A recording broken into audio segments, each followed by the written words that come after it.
在今年7月，就曾经流传出过印度要向法国购买 HIMARS 铁锤导弹的消息，还引起了印度网友的一阵热议。但是后来印度却否认了这个消息，而最近这个消息就被确认了，并且印媒还放言可以消灭对手，无论是 JF-17还是歼20。据印度国防新闻网11月6号报道，法国已经同意为印度阵风战斗机配备空对空铁锤全天候智能武器，以及空对空 MICA Meteor 导弹和空对地 Scalp 防御武器。订单将在本月底交付，并且这是今年9月就已经签订好的订单。而随着 HIMARS 铁锤的到来，印度阵风将拥有全面的武器补给，可以控制消灭对手，无论是 JF-17还是歼20战斗机。不得不说，印度还是有点天真的。就算装载了 HIMARS 铁锤导弹，就真的有用吗？就算阵风战斗机确实厉害，还真的能打过歼20吗？据了解，印度刚从法国订购阵风的时候，就要求过法国给他们这些可以配套的导弹，但是很显然法国并没有同意，直到今年9月份才和印度签下了合同，签完合同又在3个月内就交付。值得一提的是， HIMARS 导弹可以即发即弃的导弹，总可以在不使用 GPS 的情况下，从很短的距离发射到很长的70公里，并且可以精准的定位目标，误差不超过1米。Scalp 风暴阴影导航导弹射程560公里，自动识别目标，在低空100米飞行，避免雷达探测，是隐形的导弹。流星导弹作为超视距导弹，最大射程达到100公里，速度4马赫，雷达制导，空对空发射。甚至此前在印巴冲突中，巴基斯坦利用该导弹就直接击落印度战机，让印度十分恼火。于是在和法国的交易中，这个自然就必须要买了。毕竟以印度人的自信心，怎么也是不愿意比巴基斯坦差的，他们一度认为自己是超级大国。这些导弹确实厉害，一些国家也确实是打不过的，但是中国是一般国家吗？我们从高空坠落过，也从尘埃中站了起来，发展到现在，第5代机歼20都已经服役好几年了，就不说印度自己制造了，连买回来最先进战机都还只是4代机，也就是个4代半。当然，阵风战机你不能否认它不厉害，因为整体性能是在那里的，但是也不足以击败歼20，毕竟战斗机的差距还是有的。比如阵风是中型战机，歼20却是大型战机，就不说4代机和5代机的区别了，就算阵风是4代半，4代机和5代机的差距也是在那儿的。超音速飞行阵风做不到，隐身也是差了一点，声线才15000，高海拔完全没有优势。反观歼20，虽然没有很多的具体数据，但是首先速度比阵风快了1半，航程也多了1倍，装备的导弹霹雳15空空导弹也是属于超视距的一种导弹，最大射程接近300公里到400公里，同样具备防干扰的数据链，绝对不会受到外部干扰。除了霹雳15，还有霹雳10导弹、红外制导空空导弹，锁定敌人之后，射程虽然只有20公里，但是速度却达到4马赫，以阵风的速度其实很难逃脱它的追踪锁定。最后，歼20虽然带的导弹少，但是打得准，导弹速度还快，而阵风虽然带得多，但是飞得慢呀，世间武功唯快不破。就算不说中国的歼20了，其他的战斗机也还多得很。近段时间以来，美国在全球动作积极，而这份积极多被外界解读为国内局势的压力，让其被迫向外转移注意力。而也就是在最近，有消息显示，美国居然打起了自己已经尘封多年的 F-22的主意。环球时报援引了比利时空军识别网站在当地时间11月3号的消息显示，美国在向阿联酋出售一批 F-35战机之后，又决定向以色列出售价值为104亿美元的 F-22战机，共计50架。这就意味着美国正在尝试重启尘封了近9年时间的 F-22隐身战机生产线。该消息一出，引发了外界的高度讨论，消息是真是假呢？也许我们从 F-22的经历中可以找到答案。需要注意的是，相对于如今美军到处兜售的 F-35战机， F-22作为美国国力巅峰时期的作品，在当时凭借傲视全球的隐身效果和制空能力，让其在世纪交替的那段岁月里独步天下无敌手。为此，美军在对技术泄露问题和成本过高问题的忧虑之下，决定彻底中断 F-22战机的生产线。至2011年12月13号，美国手头上累计195架 F-22，其中8架为生产试验机。然而，时间才堪堪过去不到10年，美国空军的低妥善率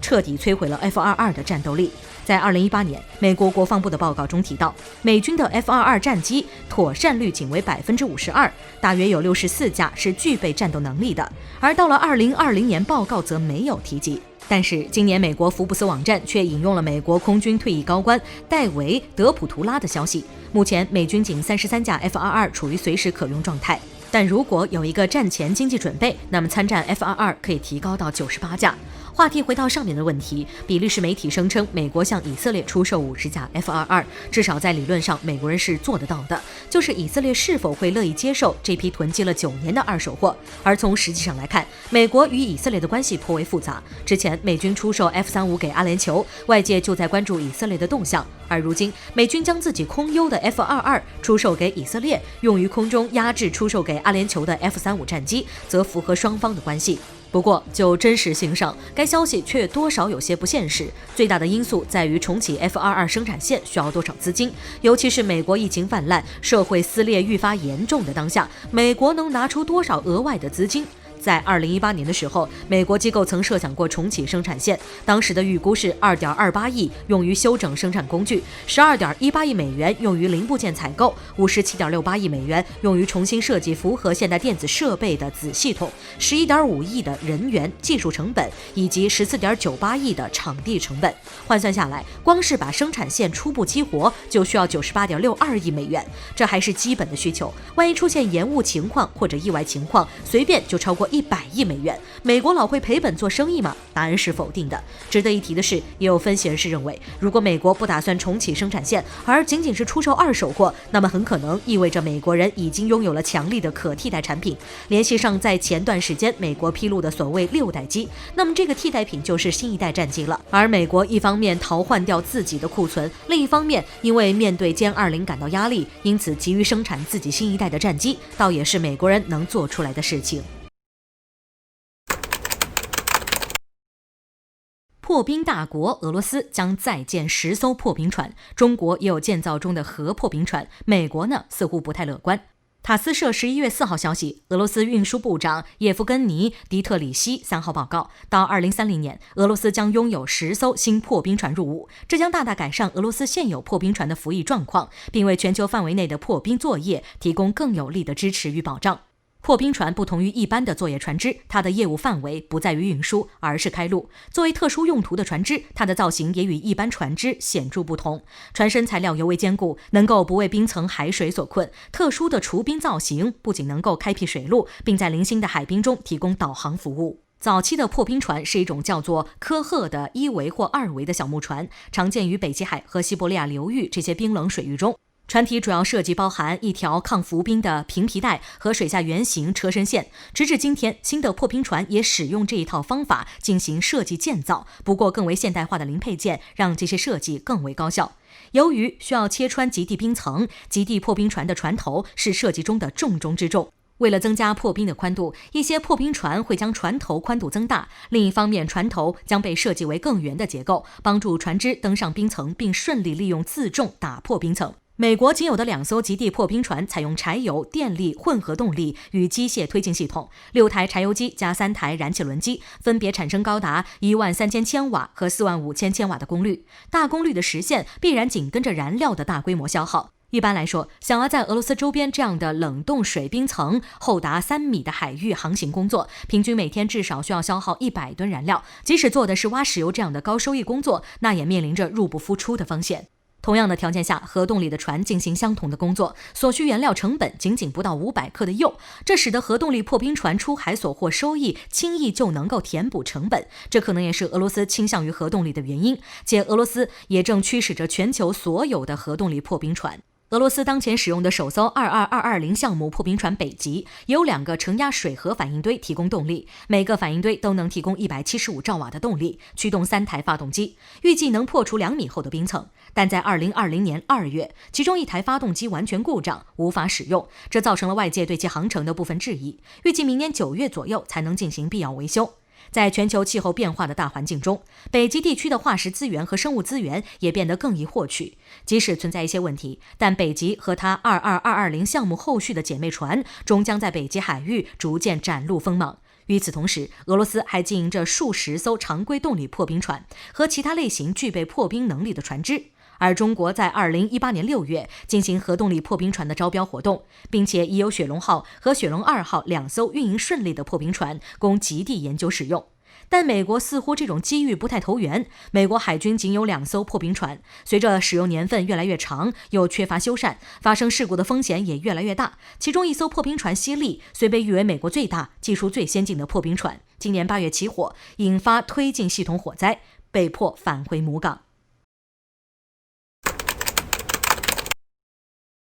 南美洲作为美国内定的后花园，却始终没法让华盛顿安心。委内瑞拉这个刺头，更是在美国多次下阴招的情况下化险为夷，也让外界感叹美国早已垂垂老矣。而最近，美国媒体却一反常态地开始为委内瑞拉出谋划策，这是安的什么心？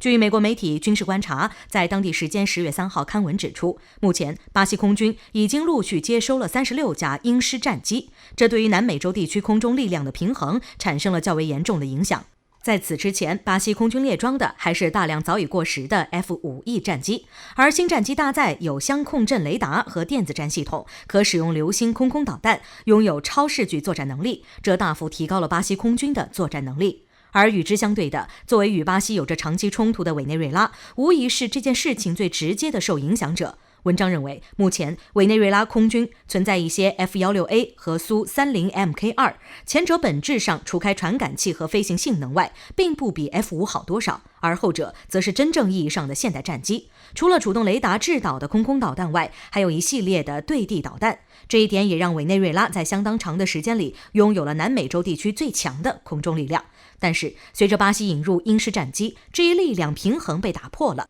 鹰狮战机更加侧重于电子战系统，而苏 30MK2 的系统还处在老版本中。这也就意味着委内瑞拉需要在较短的时期内尽快考虑如何提高自身的空中力量，而进口一批先进战机自然是最佳选择。很有意思的是，这家美国媒体在为委内瑞拉出谋划策的同时，还额外做了点小手脚，开始采俄捧中。文章指出，采购米格35这种更加具备制空能力的战机是一个不错的选择，而且对比鹰狮战机，米格35的雷达性能更强，载弹量也更高。前者携带的流星导弹射程在250公里左右，而后者的 R-37M 导弹却可以达到400公里。但是就目前委内瑞拉的经济而言，相对于采购俄罗斯的战机，不如可以尝试向中国寻求帮助。长期的封锁，委内瑞拉可能无法凑出足够的资金或给出足够的利益让俄罗斯心动。中国在以自然资源进行交换上却并不太介意。另外，中国能够提供的战机中，歼10C 无疑是一款强力的战机，